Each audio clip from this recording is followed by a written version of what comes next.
जनपद बरेली तहसील नवाबगंज में ओसवाल चीनी मिल पर गाना किसानों का 70 करोड़ बकाया को लेकर आज किसानों ने तहसील में धरना दिया।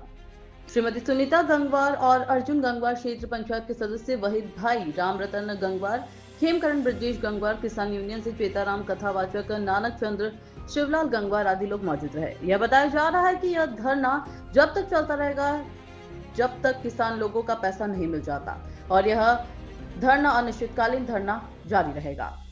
भारत नेशन के लिए राजू सिंह की खास रिपोर्ट। नमस्कार दोस्तों, भारत नेशन चैनल में आपका बहुत बहुत स्वागत है।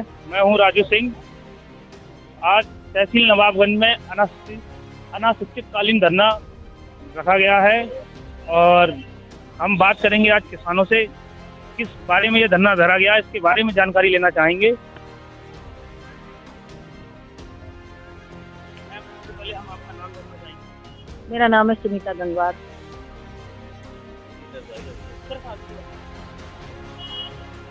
मैम, ये जो धरना किसान यूनियन का जो धरा जा रहा है, ये किस बेस पे रखा जा रहा है? देखिए, ये समस्या मैं मीडिया के माध्यम से बता चुकी हूँ कि ये ओसवाल गन्ना किसानों का धरना है। जो ओसवाल मिल ने 2 साल से किसान का पेमेंट नहीं किया, गन्ने का भुगतान नहीं किया है और इसकी मांग छिटपुट रूप से किसान उठाते रहे, ज्ञापन देते रहे हैं, लेकिन किसी भी न जनप्रतिनिधि ने ये जिम्मेदारी उठाई, न प्रशासन ने, न गन्ना सोसाइटी ने, और आज तक ये भटक रहे हैं और इन्हें इनका पैसा नहीं मिला। तो इसके लिए ये धरना है, ये किसानों का धरना है। ये कोई राजनीतिक मंच नहीं है। अगर इसे राजनीति से जोड़ते हैं तो ये गलत होगा, क्योंकि यही कह कर किसान का पेमेंट नहीं होता है और ये विशुद्ध किसानों का धरना है और केवल एक हमारी मांग है कि इन किसानों की मेहनत का पैसा इन्हें दिया जाए। लगभग में मैम कितना पैसा बकाया होगा किसानों को? ये लगभग पिछले सांकेतिक धरने में हमारे प्रशासनिक अधिकारी एसडीएम साहब आए थे, उन्होंने कहा था 70 करोड़ लगभग है पैसा। 70 करोड़ बकाया पैसा किसानों का। तो एसडीएम साहब से आपसे बात हुई? हाँ, पिछले धरने में जो एसडीएम साहब से हमने लिखित आश्वासन मांगा था कि ये कब तक भुगतान हो जाएगा, तो उस पर एसडीएम साहब कोई जवाब नहीं दे पाए थे। बोले मैं कुछ नहीं कह सकता हूँ, मैं लिख कर नहीं दे सकता हूँ, मैं अधिकृत नहीं हूँ। तो मैंने कहा जो भी अधिकृत है वहाँ से आप जानकारी लेके लिखित करवा के हमें दीजिए।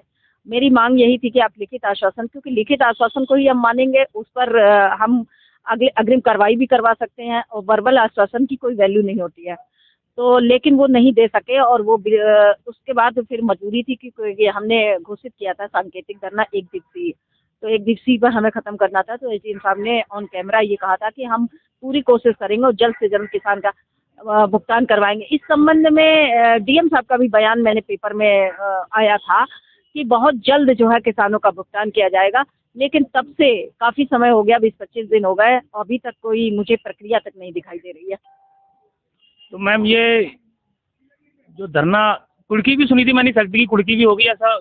हाँ बिल्कुल, कुर्की हुए काफ़ी समय हो गया है और उसका पेपर में भी पूरा आया था कि ये मिल जो है किसान का पैसा न दे सकी, तो कुर्क की गई है और कुर्क होने के बाद तो प्रशासन के अंडर में आ जाती है, प्रशासन का अधिकार उस पर हो जाता है। तो अब जो जिम्मेदारी है वो प्रशासन की जिम्मेदारी है कि वो गन्ना किसानों का पेमेंट करवाए। तो मैम, ये धरना जो रखा जा रहा है, ये कब तक चलेगा ऐसा, जब तक आपकी सुनवाई नहीं होगी? हाँ, जब तक सुनवाई नहीं होती है और अनिश्चितकालीन धरना है, तो अनिश्चितकालीन का कोई दिन निश्चित, अगर प्रशासन चाहे तो 2 दिन में ये धरना खत्म करवा सकता है, प्रशासन चाहे 24 घंटे में करवा सकता है। तो ये अब प्रशासन और सरकार के हाथ में है कि वो जितनी जल्दी किसानों का भुगतान करवा देते हैं, ये धरना समाप्त हो जाएगा।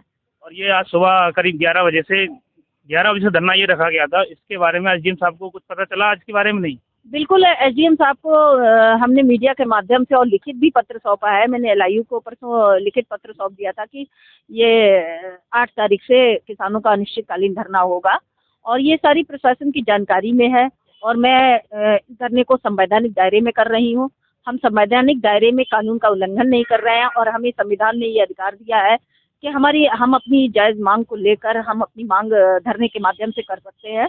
तो उसी माध्यम से हम ये अपनी मांग रख रहे हैं कि किसानों का पैसा दिया जाए और नहीं दिया जाएगा तब तक हम धरने पर बैठे रहेंगे।